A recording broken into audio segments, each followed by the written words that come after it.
Hi friends, hi. అందరూ బాగున్నారా? నేను బాగున్నాను. మీ జేఎస్ చాంద్ బాషాని ఫ్రమ్ అనంతపూరు. ఇప్పుడు తాజాగా వెలుగులోకి వచ్చిన సంఘటన గురించి మాట్లాడుకుందాం. మన సినిమా యాక్టర్ శివాజీ గారు ఏదో ఫంక్షన్లో ఏదో మాట్లాడాడు.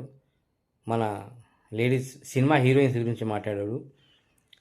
నిండుగా కప్పుకోండి, పద్ధతిగా ఉండండి, సాంప్రదాయంగా ఉండండి అని చెప్పాడు. అంతే. అయినా బాగా చెప్పాడు. అతనైతే తప్పుగా మాట్లాడలేదు. నాకైతే కరెక్ట్ అనిపించింది. ఏదో ఒక సామాన్ అనే పదం వాడాడు. దానికి అతను సారీ చెప్పాడు.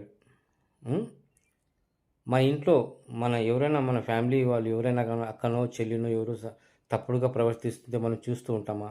నాలుగు పీకుతాం. అతను కూడా ఒక అక్కకో ఒక చెల్లికో చెప్పినట్టుగా చెప్పాడు. అంతే. నాకైతే రైట్ అనిపిస్తోంది. సమాజంలో ఏం జరుగుతుందో